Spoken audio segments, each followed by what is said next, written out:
say that Dr. Oz did well in this debate. I think that if John Fetterman was fully recovered already, it would have been brutal for Dr. Oz, because even with John Fetterman not operating at 100%, struggling to articulate himself, Dr. Oz came off as incredibly smarmy, incredibly disingenuous, incredibly pompous, and he refused to answer almost any question. Moderators had to ask him 1, 2, 3 times to try to pin him down, and he still wouldn't answer the question. So it's unbelievable that when you have this huge advantage, you still somehow end up looking terrible yourself. But I think that he may just win by default because John Fetterman very clearly wasn't ready for this debate. I think that that's evident. And on top of that, if I'm talking about the format overall, the moderators were terrible. Every single question was framed from a right-wing standpoint. For example, the question on Social Security. They asked him about Social Security, and the way that the question was framed was something to the effect of Social Security is only going to be fully funded until 2034. Except, okay, why don't you tell us what happens after that? So by 2023, it'll be fully funded until 2035. It keeps extending, and even when it's not fully funded, it will pay out a majority of benefits. So the entire premise of the question is completely fraud and comes from this right-wing position, and that's not the only question, but it's just one of the most egregious examples that stood out to me, and it was just a disaster. Certainly, I don't think that Dr. Oz came out looking good, but I think he just came out looking better than John Fetterman, given the circumstances here that are really unfortunate. It was difficult to make out what he was saying. Like, he would say things, allude to certain policies or talking points that I know, but if you're just a regular voter and you're not as well versed or savvy, you're not really going to know what he's saying. It was difficult to distinguish what he was saying. On top of that, from a policy standpoint, John Fetterman ran away from basically every single policy position with the exception of the filibuster. So Dr. Oz attacked John Fetterman for being an extremist, and essentially John Fetterman took the bait and he ran to the center, which is just not good at all. So John Fetterman has historically supported Medicare for all. That is essentially socialized medicine. It's where you get rid of private insurance, effectively. And he ran away from that, just saying, I want, Medicare for all, or I want healthcare, rather, to be affordable. He said the same about colleges. The progressive stance traditionally has been free college. But John Fetterman said, I want it to be affordable. When it comes to the issue of fracking, he's kind of flip-flopped on this, but historically, I actually just thought that he always supported fracking, which is one of the things that I disliked about John Fetterman. But apparently, in an interview that he had with Gavin Joy, someone that I actually know, he said that he was against fracking, and this by far was the worst moment of the debate for John Fetterman as well. You're saying tonight that you support fracking, that you've always supported fracking, but there is that 2018 interview that you said, quote, I don't support fracking at all. So how do you square the two?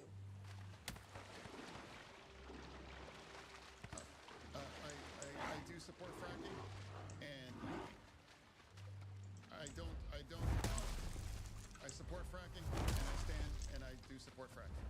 Okay, thank you, Mr. Fetterman. That was incredibly difficult to watch, not just because I disagree unequivocally with John Fetterman there, but because I support him and I want him to win. But he just didn't have a response to this flip-flop here. And again, I didn't know about the flip-flop. But as bad as John Fetterman looked in that portion, he did not look nearly as bad as Dr. Oz looked when the issue of abortion came up. So they asked him 3 times whether or not he would support Lindsey Graham's bill on abortion. He didn't answer the question. The same was true for minimum wage too. He just wouldn't answer the question. But look at what Dr. Oz said. I can't believe he actually said this. He said this when it comes to who he believes should be making the choice when it comes to abortion. I want women, doctors, local political leaders, living the democracy that's always allowed our nation to thrive, to put the best ideas forward so states can decide for themselves. So abortion is a decision that should be made between the woman, her doctor, and local political leaders. That might be the worst take on abortion I've ever heard, and I can promise you, for all this talk of trying to be a balanced candidate and to bring back civility and to not be an extremist, that right there is going to turn off a lot of independents and probably a lot of conservatives as well, who don't think that political leaders should be making decisions about our own personal health care. What an insane thing to say. On top of that, other demonstrable lies that Oz said was, oh, well, I wasn't selling bogus weight loss pills, even though we all know he was featuring ads for them. Take a look. Did you or your company make a profit from promoting those products? You have 30 seconds. I never sold weight loss products as described in those commercials. It's a television show, like this is a television show, so people can run commercials on the shows, and that's a perfectly appropriate and very transparent process. I ruffled a lot of feathers on my show because I told people the truth, and I'm proud of that. I'll do the exact same thing as a U.S. Senator. It is inconceivable to me that you are a voter in Pennsylvania and you haven't heard about the way that Dr. Oz got busted for hawking miracle weight loss pills. That was a national story. It was huge. So for you to lie and deny your role in that, it's genuinely mind-boggling that he didn't come up with a better response than to just deny. But I think that the saving grace for John Fetterman was that he brought up the Oz rule repeatedly. Whenever he's on TV, he's lying, and this is something that he kept pushing, which I think was really good. But back to some negatives about John Fetterman. When it came to the question of medical transparency and why he won't reveal or release his medical records surrounding the stroke, and he just has that doctor letter clearing him, his response here I think was really bad. Mr. Fetterman, will you pledge tonight to release those records in the interest of transparency? You have 60 seconds. No. To me, for transparency is about showing up. I'm here today to have a debate. I have, speeches in front of 3,000 people in Montgomery County, all across Pennsylvania, big crowds. I believe if my doctor believes that I'm fit to serve, and that's what I believe is appropriate. And now with 2 weeks before the election, I have run a campaign and I've been very transparent about being very open about the fact we're in use captioning. And I believe that, again, my doctors, the real doctors that I believe in, they all believe that I'm ready to be served. Follow up, I didn't hear you say you would release your full medical records. Why not? You have 30 seconds. No, again, my doctor all believes that I'm fit to be serving, and that's what I believe is where I'm standing. Yeah, when you're a voter and you're undecided and you're watching this and you can tell that he's very clearly struggling to articulate himself, then to see him not want to release his medical records, I think that does raise a question. I mean, me personally, I don't necessarily care that much about medical records, but I think that other people are not like me, where they want to know, okay, I see that you're struggling to articulate yourself. Perhaps they don't know that this doesn't necessarily hinder his cognition. But, I think that's not really going to reassure them. But despite that, I do think that there was some positive moments from John Fetterman. It wasn't all bad. I do think that this zinger about Bernie Sanders that he threw in there was really great because Dr. Oz kept bringing up how John Fetterman was an extremist like Bernie Sanders. And he got in a good line. Take a look. He keeps talking about Bernie Sanders. 3 years ago, he was on his show, and he hugged him, and he said, I love this guy. And you know what? Why don't you pretend that you live in Vermont instead of Pennsylvania and run against Bernie Sanders? Now, one section that is potentially devastating for John Fetterman, however, is where Dr. Oz brought up him pointing a gun at a black man and said, why won't you apologize? John Fetterman couldn't really articulate why he did that, right? He didn't defend himself. And so when Dr. Oz says, why not apologize then? It's a good question. Why not apologize? Why not try to right the wrong if you very clearly did something wrong? If this wasn't the result of you racially profiling, then I think we need further explanation. I think that people in Pennsylvania are owed a further explanation, right? And he said he was just protecting his community. Sorry, that's not something that is very, very persuasive to me. So that was, I think, really potentially devastating. But a moment that looked really embarrassing for Dr. Oz, conversely, is when he was asked about supporting Donald Trump and whether or not the legal problems worried him, and he literally had the audacity to say that he hasn't followed Trump's legal problems. I mean, just the sheer level of disingenuity from Dr. Oz it may be unprecedented. I mean, he is so slimy and so fake. He is genuinely lucky that John Fetterman was not operating at 100% capacity, because if he was, it would have been really easy to demonstrate how fake Dr. Oz is. And for somebody who has been on television for, I'd imagine, more than a decade, Dr. Oz himself said some really bogus, almost incoherent things. For example, he said something to the effect of, and I'm paraphrasing here, that fentanyl is showing up in mailboxes and they're endangering the lives of children. What? Like, what? What is that? What?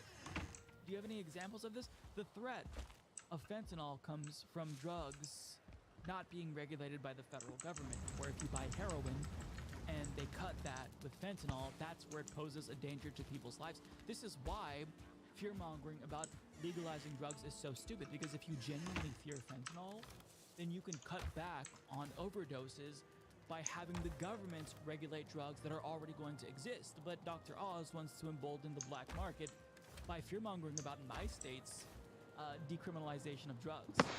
Just absolutely absurd. And I wish that John Fetterman was at 100% so he could point that out. But overall, just to kind of put a bow on this entire breakdown here, my thoughts are a little bit scattered, but I just think that this was not good for both of them, for sure, but definitely more damaging to John Fetterman. And I wouldn't be surprised if the next couple of polls that we see show Fetterman down. Regardless if this debate took place or not, I would have anticipated the polls to continue to tighten, because that's typically what happens as we go closer to election days. But I think that in the event this were to hurt John Fetterman politically and reduce his chances by or cut him down by 2 to 3 points, I genuinely wouldn't be surprised. That's how disastrous I think it was.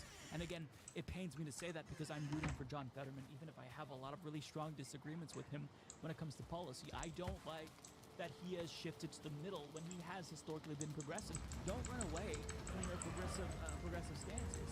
Challenge Dr. Oz and call him the extremist, because he's the one who is endorsed by Donald Trump, and all of a sudden he's distancing himself from Trump and rebranding himself as more of a right-wing centrist, which is preposterous, right? So it's just overall, I don't think that this debate was a good idea for John Fetterman's team. I think that he would have done better for himself and his campaign to just not do this debate. But I think that that kind of goes against my principle that voters need to see these two candidates duke it out. But it's difficult because they very clearly weren't willing to accommodate John Fetterman, who is still recovering from having a stroke. We'd be lying to say that he wasn't having trouble articulating himself. He very clearly was, and it's understandable because he just had a stroke. The fact that he is on stage right now is a minor miracle. But if you're going to have this debate, if you're going to agree to this debate, then the moderators have got to create a format that's much more accommodating. But then again, Dr. Oz came off so poorly that maybe it's a wash. I don't know. I think that's wishful thinking, honestly. I think that overall this is going to hurt John Fetterman.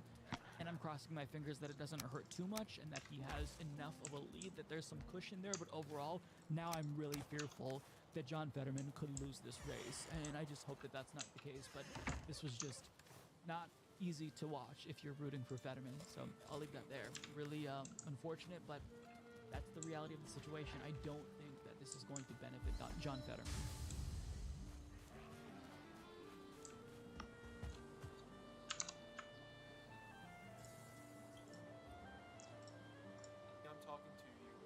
Place known as Wiseman's View, one of the most beautiful points in all of Appalachia.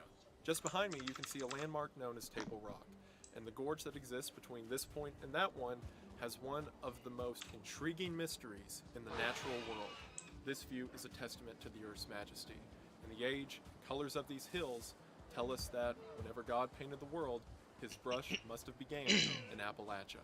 During the day, these hills are home to one of the planet's greatest beauties, but at night, it's home to one of Appalachia's greatest monsters. What you're seeing now is the unexplained Brown Mountain Lights. The Brown Mountain Lights of North Carolina are described as a sort of shooting star or floating spirit. Stories of these ghost lights have haunted the region for years. To this day, their reputation is one of wonder and terror. The Brown Mountain Lights of the Linville Gorge, that's part of the Pisgah National Forest, is a to this day unexplained phenomena. Scientists and locals have spent the past century trying to determine what these lights are. And perhaps just as terrifying as the existence of the lights themselves are the stories that accompany them. So today, we're going to talk about the stories, theories, legends, and monsters that inhabit these hills. And as a spoiler, some of the answers may be more terrifying than I care to admit. Something I want to mention before we begin is that this video would not have been possible without the help of some very kind people. A lot of the stories about the Brown Mountain Lights are regulated to local legend. So I have been driving around the area of the Linville Gorge for several days looking for people who had family or may know stories relating to the lights. During this time, I met a very kind author by the name of Tense Franklin Banks, who I'll talk about more at the end, who invited me into her home and allowed me to comb through her records that her and her mother had taken for decades, that had everything from rare photographs of the lights, to eyewitness accounts, to local folklore.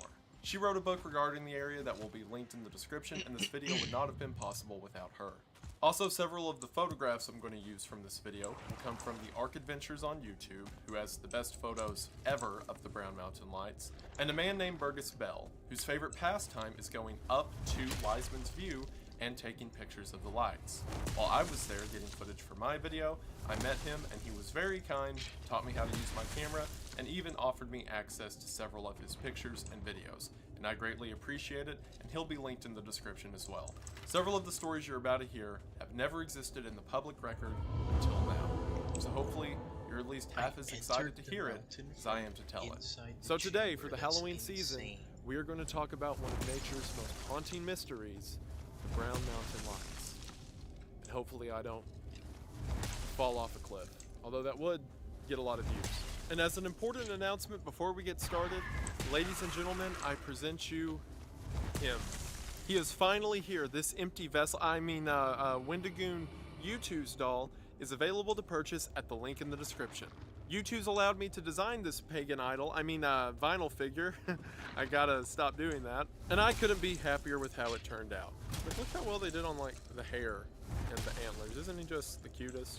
They even let me design the box, which has an entrance to Hollow Earth and a spooky forest wrapped around it, along with several of my stupid quotes that I'm honestly surprised they let me get away with. And every time one of these little guys is sold, it supports me directly. So if you decide to pick one up, that really means the world, and I greatly appreciate it. And know that it will go directly towards funding more of these self-destructive ventures that I call YouTube videos. So again, live now at the link in the description at youtube.com. He'll be here for a very short time, and then he's gone forever. I should also mention that I am not responsible for any chanting or whispering that you hear while in his presence. But don't let that scare you off. Feel free to put him anywhere in the house, and there's never a reason to hide from him. He already knows your sins. Again, thank you all so much for supporting me. It really does mean the most. Hope you check him out. Link is in the description, and we are back to the video. We are going to go ahead and get into it, but as always, thank you for watching. Now, there's a lot to cover with the Brown Mountain Lights, so it's probably best that I start at the beginning. The first official mention of the lights specifically comes from a 1912 article in the Charlotte Observer. In that article, it says that the locals have begun to see strange lights appear within the Linville Gorge, which is, as mentioned, the gorge here. Now, this wasn't the first written mention of the lights, we'll get to that later, however, it was the first published mention. With this announcement, the lights became a local legend, and people from all over the country began to come to the Linville Gorge and here at Wiseman's View to view the lights for themselves. And if you've seen the lights directly, there's really no mistaking them. These giant floating orbs of what appears to be fire or lightning that hover in and above the tree line. It became a national spectacle, and so much of a spectacle, in fact, that the government got involved. In 1913, the United States Geological Survey, or the USGS, sent an agent named D.B. Sterrett to come investigate these claims of the Brown Mountain Lights. D.B. Sterrett walked to the top of Wiseman's View, took a quick look over the hillside, and determined that people were just looking at train lights. Legit, he gave the official report that these bunch of dumb yokels just saw a train and thought it was God or something. Which, a few notes on that. For one, people know what trains look like. Two, even though Sterrett argued that it could have been reflections from the train light around the hills, reflections don't look like that. And three, that's not a train light. So, as you can imagine, the locals were not convinced, especially when a large flood hit the area in 1916, and despite all of the railways and electricity being shut down for several weeks, the lights still appeared. Also during this time, a local hotel owner and his son George and Joseph Lovin, began to gather accounts from visitors who would stay in the hotel who were coming up to Wiseman's View to see the lights. From several of these accounts of these burning balls of fire rising up above the tree line and then wisping across the canyon at impossible speeds, the lights graduated from a local oddity to a national legend. So, in 1922, USGS sent in another agent, this time a man by the name of George Mansfield, to stay in the region for 2 weeks, gather hard evidence, and dispel the rumors of these ghost lights for good. So Mansfield stayed at the Lovins Hotel for 2 weeks, and while he was there, used all manner of charts, maps, telescopes, in order to determine what these lights are. Now here's the problem with that. Anyone who's been in the region, locals especially, can tell you that the Brown Mountain Lights are not a for sure occurrence. Especially nowadays, when several of the areas around the mountains have hiking trails and ATV paths through them, it's hard to determine if a light you're seeing is a headlight or maybe the start of what will become a Brown Mountain light. Tense Banks, the author I mentioned earlier, who wrote a book on the region and has lived here her entire life, has said she has only definitely seen the lights 5 times. And again, when you definitely see them, you definitely see them, but it's not an everyday occurrence. So just because this guy from the USGS came down here to go fishing for 2 weeks doesn't mean he was going to catch anything. As a matter of fact, the Lovins family said they came up here with Mansfield whenever he did his surveys, and every night he was there, the lights didn't happen. So after 2 weeks, Mansfield published a 30-page paper detailing his analysis of these Brown Mountain lights. In his report, Mansfield would conclude about 47% of the lights that the writer was able to study instrumentally were due to automobile headlights, 33% to locomotive headlights, 10% to stationary lights, and 10% to brush fires. Which once again, not a train.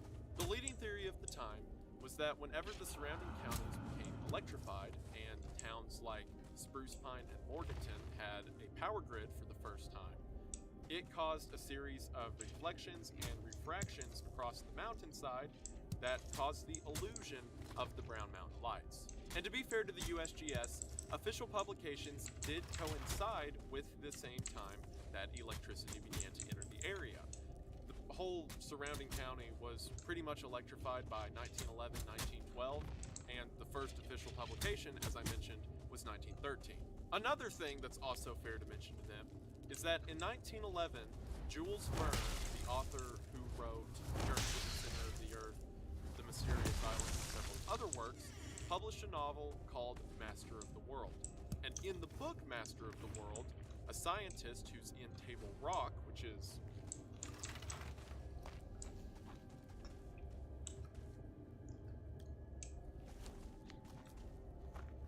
right there. And while inside of Table Rock, the scientist in the story created all these crazy contraptions like flying machines that caused these energy balls to float out of the rock and around the mountain itself. So it's really convenient that 2 years before people started talking about the Brown Mountain Lights, a famous author put out a book where giant floating lights float around the mountain. So the government looked down here at Appalachia and said, oh, all these people, they're getting tore up with, their electricity and trains and reading. And it was just too much for them, and their brain conjured up the lights. And that would be fine and dandy if the first accounts were in 1913. But the Brown Mountain Lights go back further, much further. The earliest supposed account of the Brown Mountain Lights goes back to 1771, when a man by the name of John William Gerard de Brom was hired by King George to come to the colonies, which is what North Carolina was at the time, and survey the land before reporting back to the king.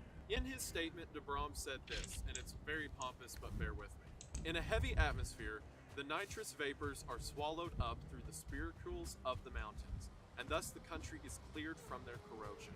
When the atmosphere is light, these nitrous vapors rise up to the arsenical and sulfurous, subliming through the expiracles of the mountains, and when they meet with each other in contact, the niter inflames, fulgurates, and detonates, whence the frequent thunders in which a most volatilized spirit of niter ascends to purify, inspire the upper air, and phlogiston regeneratum descends to impregnate the bowels of the earth. So, weird light stuff happens. However, this account I don't necessarily stand by. For one, DeBron was never officially supposed to survey North Carolina. He was supposed to survey South Carolina down to Florida. And while he would have passed through the region, it's not likely that's what he was writing about. And although it's hard to tell because he speaks the way he does, he's probably talking about thunderstorms. So I would have put a lot of faith on that one, but what I would put faith on is the account of a man named Fate Wiseman. Around 1854, a young boy by the name of Fate Wiseman climbed to the top of the Linville Mountain to go camping for the night.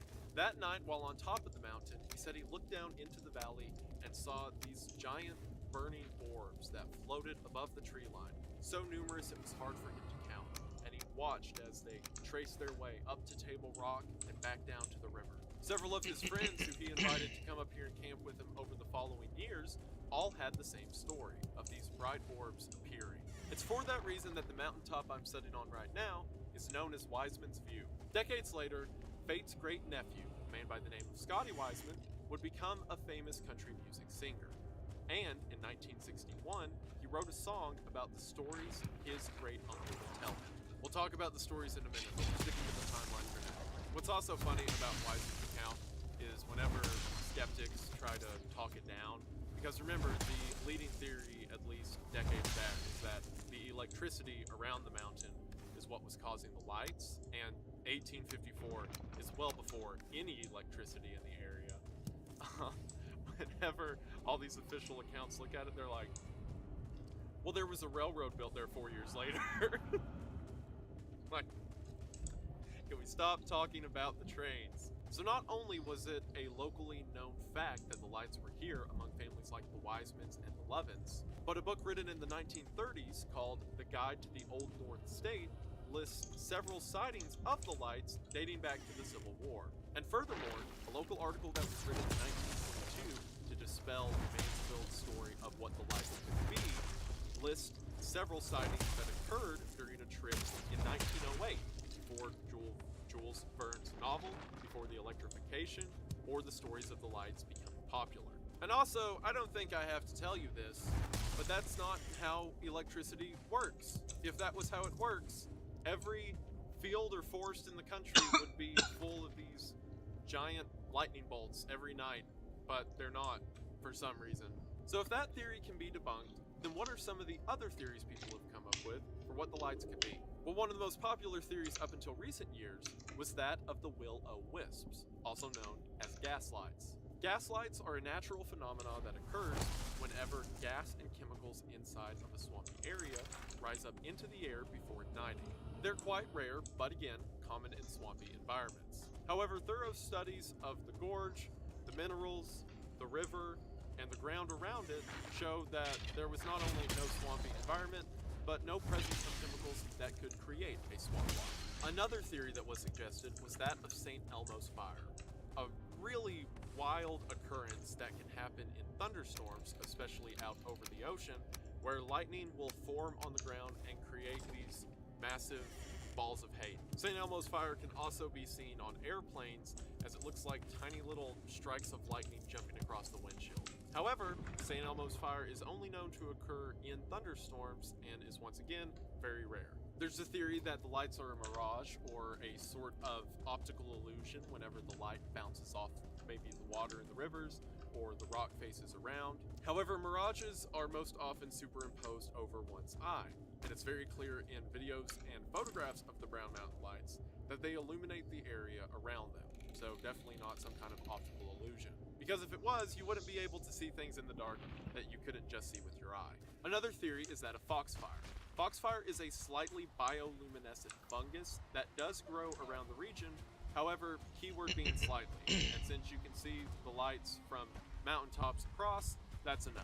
Another theory is that perhaps there's hidden uranium or some kind of radiation deposit in the mountains that cause random lights for some reason, but radiation rarely ever does that, and normally if it does, it's a much bigger problem than just a floating light. And also, there's no evidence of there being radioactive materials anywhere in these hills. The three theories that seem to have some merit is, for one, the concept of ball lightning. Ball lightning is again a very rare phenomenon, whenever static that's either in the ground or comes off of some kind of electric system creates these floating static things that just kind of float around. However, ball lightning is incredibly rare in places that have prime conditions for them, and unless there's some kind of static producing something underneath this mountain, that's a no-go. The other is that perhaps there's some kind of chemical reaction that we're not aware of, kind of like the gas lights that I mentioned earlier. However, perhaps this chemical is something that hasn't been traced yet, or there hasn't been evidence found yet of it existing in these hills, and it's just some combination that hasn't really been thought of yet in science or physics that just kind of jumps together whenever it feels like it. And the third option is maybe these hills are just weird. Maybe there is some perfect combination here of this rock facing that water, facing that rock, that causes moonlight to get magnified, or maybe the hills are just quirky for some reason. Investigations into the explanations for the lights have been going on for decades, nearly a century at this point. In 1940, a man by the name of Hobart Whitman did extensive studies on the soils, geology, and biology of this entire gorge and determined there was nothing out of the ordinary. In 1981, a group known as Orion placed a giant 500,000 candle power light over in Lenore, which is about 22 miles in that direction. And whenever they turned the light on, people who were standing here on Wiseman's View said they did see a reflection of light over the hillside, which, duh. And again, reflections of light are not what this looks like. Also, just to give you an idea of how frustrated everyone is with the lights at this point, that same group, Orion, there was a theory going around that perhaps the ball lightning or something is caused by seismic activity. Like there's underground plate shifting that causes an energy strike, kind of like a match, and that makes the lights float up. So to test that, in 1981, they just started chucking TNT all over the mountainside. Just started blowing up the hills. But sadly, nothing happened. Although I appreciate their effort. In 1998, an Appalachian State professor named Daniel Hayden began a project where he got a bunch of different cameras and placed them all around the gorge that periodically took pictures over several hours. And despite gathering over 6,300 hours of footage, there were no lights seen that could not be accounted for.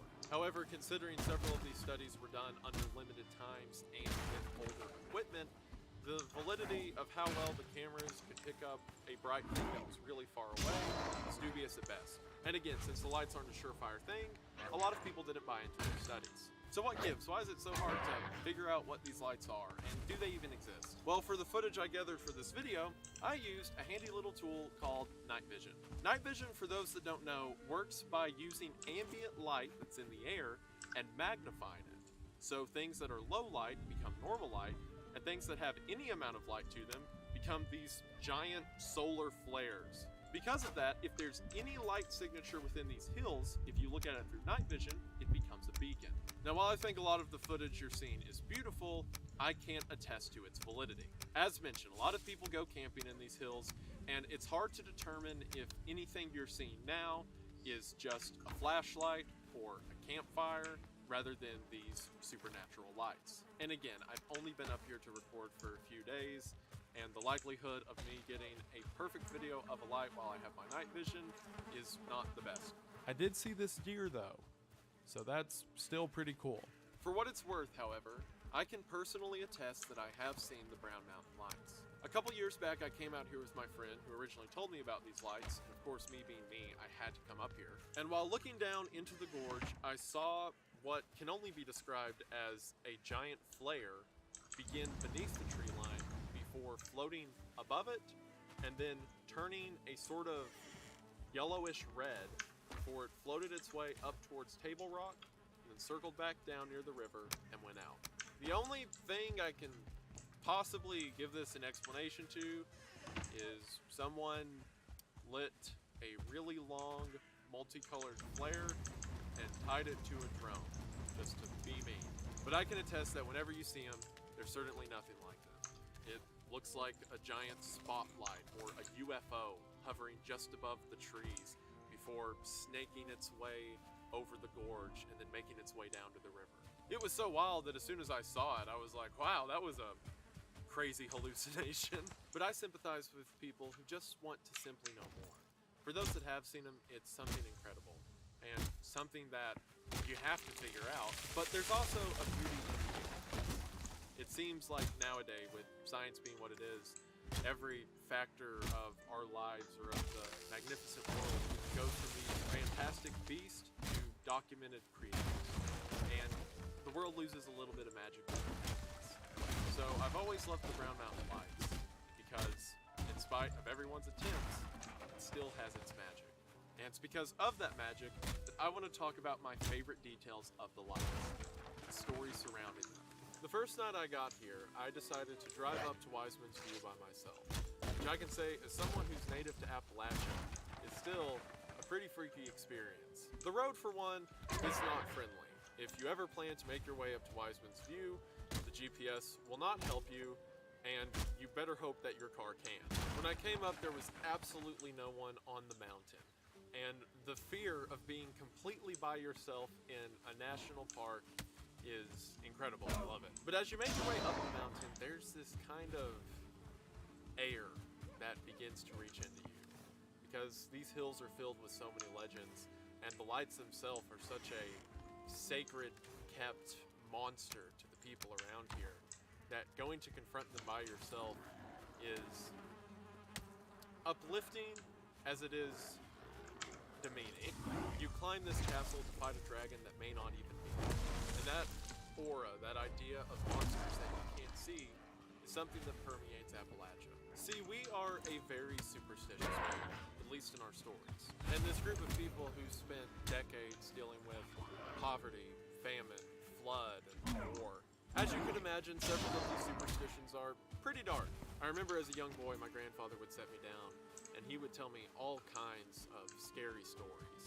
Stories from his family, the Cherokee, and their legends that ran through these hills, and stories of ghosts, monsters, boogeymen that would keep you up at night. However, the stories he told me never really scared me. I understood that objectively they were scary, and that the things that happened in them were decisively not good, but they never bothered me, because whenever he would tell me these things, he would just be excited. He would be so happy to share them. And anytime I'd ask him about that, I'd be like, how can you talk about this? It's just such a scary, dark story. Why are you so okay with it? And he would always say, well, I've already heard it. Now I get to tell it to you. And I didn't get what he meant for a long time. But a lot of these stories were stories that his grandfather would tell him, and his grandfather before him, and generations back. And like I said earlier, a lot of these stories are never written down. They never exist outside of one person telling it to another. But there's a sacredcy to that's hard to wrap your head around. These legends, these characters, they exist in my brain. They exist in my soul, so to speak. And whenever you give them to someone else, you're not writing it on paper so that any passerby can see. You are putting it in them. It is their soul. It is a part of who they are. And there's something beautiful about, no matter how harrowing or disturbing the subject matter might be, that it is a piece of you that you are giving to someone else that will live on forever. I mean, it was my grandfather who originally told me stories of the Wendigo, and you can see how I took that to heart. Over the past few days, whenever I've just been harassing random people into telling me their stories about the lights, none of them were secretive about it. No one was like, oh, well, this is a family secret, you shouldn't pass it on. As soon as I told them what I'm doing, they all said, thank you for telling these stories. And that's not anything to point at me and say how great I am, but the privilege to pass these on, to tell these stories, and to have those pieces now, and to get to share them with you, to be the orator who holds part of a legacy that outlived the person who made it, and will outlive any of us to come, and get to use those pieces to build something as immortal as these mountains. it's an honor. So I guess you could say, I've already heard these stories, and now I get to tell you. Now, many of these stories were born of a spirit of fear and terror, and it's only necessary that I do right by the story and the season and treat them as such. And while many have their theories and ideas to what the lights could mean, these are the ones that I find the most interesting. If you'll remember, as I said earlier, the first person to see the Brown Mountain Lights was Fate Wiseman in 1854. However, what I didn't tell you at the time is Fate didn't find this as odd as he did terrifying, because the Linville Gorge was known to be haunted with the spirits of old Henry and Jim. Before the Civil War in the 1840s, North Carolina, while it would one day side with the Union, did hold many slave owners. Among them was a man by the name of Henry. One year, in the 1840s, Henry bought himself a slave by the name of Jim. Jim was a very kind-hearted man, and all who spoke to him said that, despite his condition, he exuded confidence and kindness to whoever he met. Perhaps it was this kindness that changed the heart of Henry, as not long after purchasing Jim, he gave Jim his freedom. But Jim, having nowhere to live and no family to call his own, decided to stick around with Henry, and the two lived together for several years. That was until one particularly brutal winter, when a low harvest from the season prior left Henry's family with nothing to eat. Henry, seeing no other option, decided to set out one December night and hunt himself a bear. Now, bears are a dangerous predator, and Henry knew this. But if a man could get himself a bear, he could feed his wife and kid for months on end. So Henry grabbed his jacket, cap, and rifle and said goodbye to his family and goodbye to Jim, and told them that he would be back in 4 days' time. Well, 4 days passed, and Henry never came home. The family and Jim knew what this probably meant.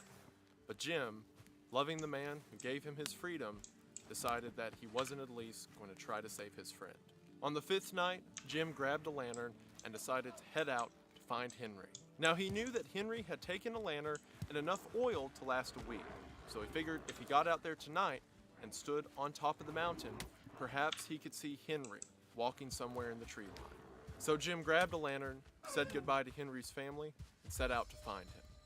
Until, after 4 days, it seems that Jim was just as long gone as Henry had been. Eventually, Henry's family had to move away from the area, and over the next couple years, everyone seemed to forget about old Henry and old Jim. That was till in 1854, when Fate Wiseman saw their lanterns walking through the tree line from on top of Wiseman's view. Now, it had been too long for the possibility of these two being alive, and, if anything, this was their restless soul, trudging across the gorge. And as a matter of fact, according to Fate and those who witnessed it, if you waited on a night for the lights to appear, and listened close enough as they worked their way up the hill, you could hear Henry and Jim calling out to each other. Both of them, forced to forever walk the hills that had long since forgotten them. Now, believe it or not, Henry and Jim isn't the oldest legend of the Brown Mountain Lights. That honor would go to the story of the unnamed Revolutionary War soldier who came home to find his family lost to the gorge. As legend has it, before the Revolutionary War, a colonial family decided to settle in the gorge. However, when the war came, the father, whose name's been lost to history, but we'll call the Patriot, decided he needed to fight. The Patriot kissed his wife and 3 kids goodbye and decided to set out to fight for his country. After a year of fighting, he returned home to find that his family had been lost forever. The cabin that he had built for them had burned up, perhaps in some act of malice, perhaps a simple accident. Either way, the Patriot runs to the charred remains of his home to find pieces of his family dismembered, dragged across the floor from months of weather and animals. The Patriot began to scream and wail as he grabbed the pieces of his family and dragged them across the floorboard to make sense of what had befallen them. He finds a leg bone and tries to connect it to a hip. He finds a skull and tries to connect it to a neck. By the end of his screaming, he looks down at this horrific puzzle that he's pieced together to see that he has 6 arms and 6 legs and 3 heads, assembled on his wife and 2 of his children. But the third seemed to be missing. Now, the Patriot could have been wrong. Perhaps 2 of the arms he had misplaced as one of his children, and instead it was one from the known child and the unknown missing child, and the other 2 from each had been dragged away by the weather or hounds. But that didn't matter to him. He had 6 arms, 6 legs, and 3 heads. That meant one of his kids might still be alive. With this revelation, the Patriot begins to make a noise, something between horror and joy, as he runs into the gorge, screaming like a hound, looking for his lost child. The Patriot was never seen again. It's said that one of the Brown Mountain Lights zigzags its way along the river, up the trees, to Table Rock, and back down the valley, screaming all the while for his lost child. So if you're ever in the Linville Gorge or at Wiseman's View with your family, it's best to make sure your kid's always inside. But perhaps the most famous story of the Brown Mountain Lights is that of Lady Adeline. Lady Adeline and her husband moved to western North Carolina around 1840. Now, it was said that Lady Adeline was a joy to be around, and everyone in the town took to her instantly. But her husband was a no-good drunk.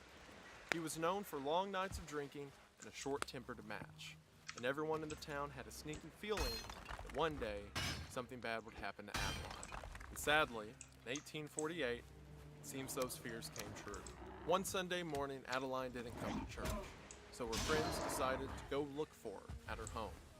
When they got there, all they found was her drunk husband, who said that Adeline had decided to up and leave him in the middle of the night. Now this doesn't sound like something Adeline would do. Sure, it may have been best for her, but she was determined to help her husband no matter what it would take. The next day, the townspeople saw a visitor who they noticed strolled to a local motel only a few days prior, leave town riding Adeline's husband's horse. Now, this was suspicious, so the same people who went looking for Adeline went back to her house to talk to her husband. But he said that the man had simply purchased the horse off of him, that it was none of their business. But people continued to think that perhaps this man wanted rid of his Christian wife, and this stranger helped him do it. So people began to search for Adeline, and whenever they decided to search for her in the nearby Linville Gorge, the Brown Mountain Lights appeared. The men who were searching for Adeline were terrified. The lights gave off an overwhelming sense of dread that made it hard to even breathe. The men ran out of the gorge screaming and straight to Adeline's husband's home. The hate and fear that exuded from these lights convinced the men that Adeline's husband had conjured up the devil. So they go to his house with pistols and knives and kick down the door, ready to make him answer for what he's done. But whenever they check the house, it seems he's nowhere to be found. And off in the distance, they saw one of the Brown Mountain Lights snaking its way over the hill and back down into the gorge. Over the next several decades, men would disappear from the Linville Gorge area, seemingly at random. Authorities and locals alike would search the gorge for some kind of answer. Until one day, as they were searching at the base of the cliff that is today known as Wiseman's View, they found the headless body of Lady Adeline. Now, she was identified by the dress and locket that she was wearing, but as mentioned, her head was nowhere to be found. It seems that either out of pure hatred or just a drunken rage, Adeline's husband had taken off her head and thrown her over Wiseman's View. But despite not having any eyes, if that light leaving his home the night the men came to find him wasn't a coincidence, it seems Adeline was able to find him just fine.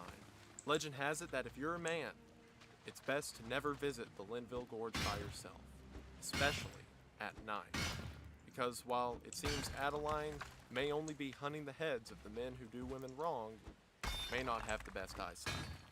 And if you're anyone in the Linville Gorge at night, and you see a headless woman walking through the trees, looking for her missing head or hateful men, it's best to just let her pass. Whether you believe in ghost stories or not, it's hard to deny that weird things happen around the Linville Gorge. In the 1980s, a man named James Ginnett reported having seen the lights after returning to his hotel on his last night in town. The next day, his car was found in the opposite direction he was said to be traveling. James wasn't in it. In fact, James was nowhere to be found and he was never seen again. But for some reason, his car sat abandoned in the Linville Gorge. And of course, there's the wildlife of the gorge as well. Not only things like bears and snakes, but stories of people called the river rats, who run through the trees and if you're lucky, simply scare you away. Now, many people doubt stories of the river rats and think them to be the stuff of urban legends. But the odd piece of clothing or half-eaten food found in the most obscure parts of the gorgeous wilderness beg to differ. So regardless if you believe in the spirit of the Brown Mountain Lights or not, the gorge definitely has something that goes bump in the night. Locals know to stay away from it, even if they don't know the ghost stories or legends surrounding the gorge itself. Hunters say that you can never hunt anything up there, because anytime you bring your dogs, the dog will run out, get afraid, and come back, refusing to leave their owner's side. Lumbermen who try to cut trees around the gorge say that it's useless. The ground's sour for some reason. Nothing seems to grow right. Now, if you believe in any of the stories I've told, what's to say that they all can't work together? There's been countless battles across the area of the Linville Gorge, from the Native Americans to the Revolutionary War to the Civil War. Seemingly hundreds, if not thousands of lives have been lost among those hills. Who's to say that Adeline can't walk by the river while the Patriot runs through the hills and Jim and Henry keep circling each other among the trees? Some of the most popular stories of the Brown Mountain Lights involve the battles I mentioned earlier, from the Civil War all the way back to the Native Wars. It's believed that after these battles were over, the women whose husbands and sons died in the war would go out at night with torches and lanterns, looking for the bodies of the men they loved, and that those who found them, slain on the battlefield, were forever cursed to continue to haunt those hills to this day. What's interesting about all the stories that I've said is that they all derive from real-world tragedies. There were people murdered and thrown into the gorge.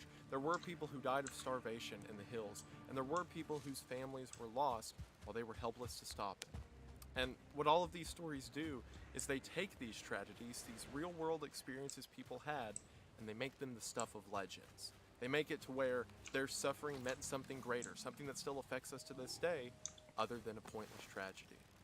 One of the reasons that I love horror and scary stories like this is because it elevates human suffering to something that means something.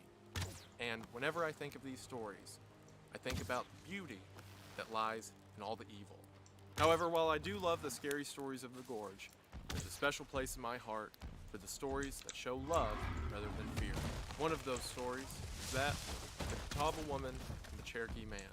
Hundreds and hundreds of years ago, before white settlers ever came to the land, the Cherokee people and the Catawba people were at war with each other.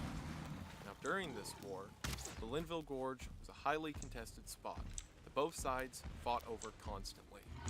Despite this, however, a Catawba woman fell in love with a Cherokee man. And at night, they would slip down into the Linville Gorge, the middle ground between their two people. And through the night, they would share their intimacy and time together before going back to their tribes the next morning. Now, if either side ever figured out what they were doing, they would want the other one dead. So they had to keep it secret. And night after night, they would meet each other at the river in the gorge. That is until one day, when the Cherokee man told the woman that he would have to go fight in the war. Now, of course, they were devastated by this, but she decided she would make the most of it and make sure he knows that her love carries on. So, she went to the top of what is now Wiseman's View and built herself a small house. And every night, she would go to the window of that house and light a torch. Now, the Cherokee man would be on the other side of the gorge, and she couldn't know if he was able to see it. But every now and then, he would pass through the trees and see that torch on top of Linville Mountain and know that his love lives on. Some nights, he would even sneak up to the hills to get away from the other soldiers and light his own torch, so that even if a little bit, her love could be reciprocated. And she would know that her love was still out there, and he was still alive. Till one night, the torch didn't light back. And as a matter of fact, it never came back. It seems that perhaps he died in some war or of some illness, but the worst part is she could never know, because she was still separated by the war of their people and the river at the bottom of the gorge. However, she had promised him that she would light that torch, so every night she lit it continuously.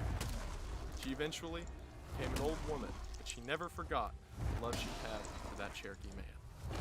And as legend has it, even though she's long gone, if you look for the Brown Mountain Lights at night, you can can see that that love still lives on. See, several young couples will say that the Linville Gorge is a wildly romantic spot. And if you've seen the scenery, you know it's at least a breathtaking one.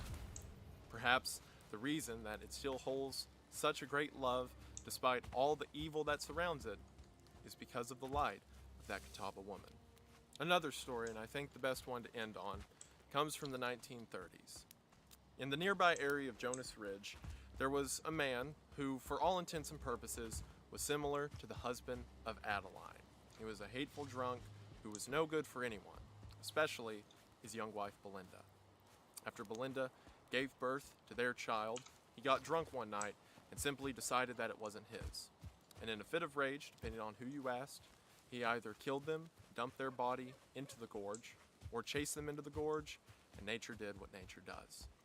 Over the next several days, search crews began to look for Belinda and her child. However, it seems they couldn't find a trace of either of them. That was until night began to fall, and for the first time, to at least some, the Brown Mountain Lights appeared. Now, while all the other stories I mentioned tell the lights as being this possibly demonic, hateful force of evil, this time, they seemed to be a source of compassion. They appeared above the search workers' heads and worked their way through the tree line. The search workers decided to follow them, and sure enough, found freshly dead bodies of Belinda and her child. Now, while this story is of course in parts a tragedy because their lives were lost, it seems the lights didn't want them to suffer the same fate that the lights themselves might have. In fact, there are several stories of young children being separated from their parents while in the gorge, when just as the sun sets, the lights appear and guide them back home. Whenever I was driving around the county half-crazed, looking for people to tell me about the ghost lights, which is pretty on brand, I guess, I met this guy who asked what I was doing, because, you know, it's kind of weird to go into a business and ask for someone by their full name. And I told him that I was going to do a video about the Brown Mountain Lights. And this man immediately perked up and said, "Oh, the Brown Mountain Lights, one of the most beautiful things I've ever seen." Something like that will make a man think of God. And it sure will. Regardless of if you believe these stories, between all the tales of war and death, I think it's safe to say that Appalachia has enough monsters, and are definitely all too real. So when it comes to the Brown Mountain Lights, I like to think maybe it's got a few angels. Regardless of if you believe the Brown Mountain Lights to be some lost soul, or simply a trick of the light, it's hard to deny that they are certainly a spectacle. And I think we can all agree that these hills full of their stories and legends aren't going to give up their secrets anytime soon. But hey, who would want to ruin the magic? And if you stuck around this long, hopefully you think the Brown Mountain Lights are at least a little bit as interesting as I know they are. And that's really cool, because I do too. And after all of that, I just want to say thank you for watching. Also, I forgot to mention it in the outro, but remember to check out this guy. He's really cool and only bites on occasion, I swear. This was a very big project for me. All of my research, or at least like 99% of it up until now, is just sitting in my room reading info online. But getting to spend several days driving around this small town asking for local legends and stories regarding the lights was insane. I loved it. I had such a great time doing this. Obviously, it was more involved and not something that I could reliably do on a quick basis. But for a project every now and then, absolutely, I loved it. And hopefully you guys enjoyed it at least a little bit. And hopefully this is something you may want to see more of in the future. If you don't, that's also fine. You don't have to like the videos that I like making. But I had a lot of fun doing this. It was fulfilling, in a way, to take these stories and then to put them out there for everyone. And I always loved being the storyteller, so it meant a lot. So something I want to do for this video, that is not something I've done for any other videos, but since the Brown Mountain Lights are almost, well, not non-existent, but the stories and like ideas around them are not known to the public as much as other cryptids like Mothman or Bigfoot. And I know it's weird to call them a cryptid, but it's the closest thing I could think of. Since there's not a ton of information about them, and since I may be, would I be the YouTuber who, I'm definitely the only one who made a video like this on them, at least to my knowledge. Anyway, since I know a decent amount about the lights, and it may be hard if someone's interested to find out more information, if you have a question about the lights, leave it in the comments, and I will pick out a few, and then on my second channel, Wind a Gang, that I almost never use, again, it'll be linked in the description, on my second channel, I will make a video responding to your questions about the lights, and we'll try to answer them to the best of my ability, because I feel decent enough in my knowledge about them that I could probably answer most questions. So if you have any questions about them or just want to know more, again, leave it in the comments and I'll pick out a few for that video over on Wind a Gang, again, the second channel. And also, once again, Tense Franklin Banks, she wrote this book about the Linville Falls, which is an area right next to the Linville Gorge. This has its own lore and murders and crazy ghost stories and all that. And she also wrote a book about the Wiseman family, which, if you'll remember, is Fate Wiseman, the one who originally saw them in 1854 and all of that. So she's very knowledgeable about the area, and she writes a lot of interesting stories about the region's folklore and what have you.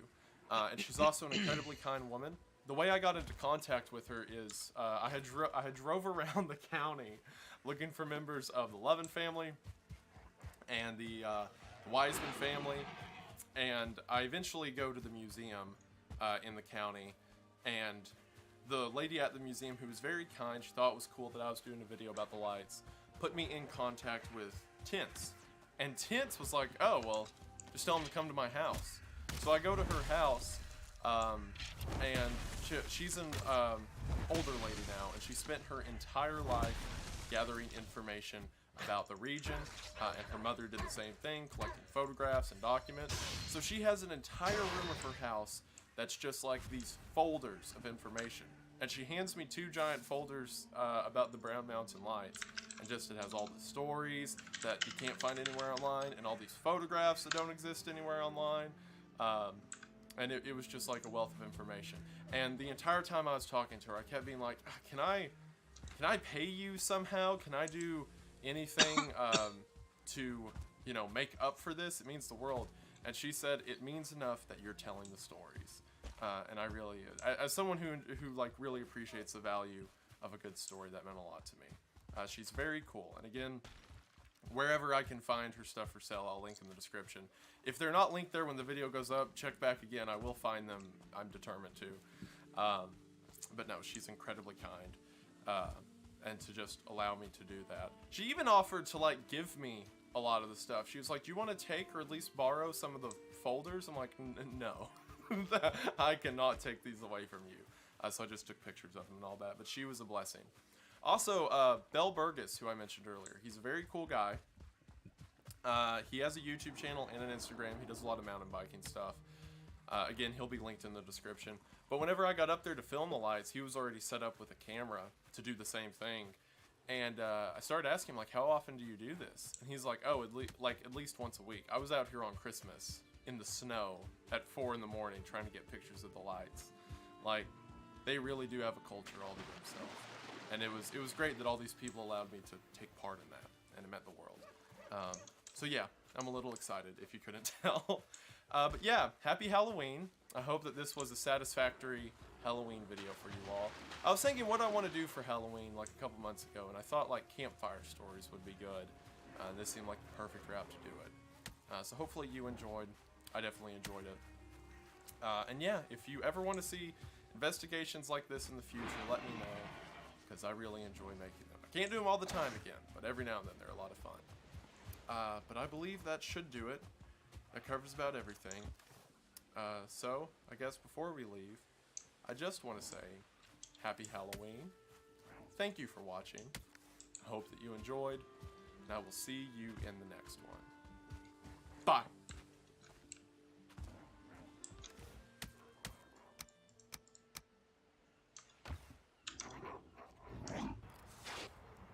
The scariest story I've ever read was... Let's put another video on.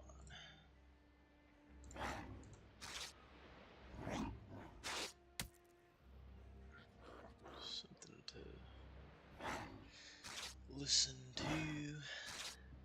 I am dying. Let's stop doing that. There we go.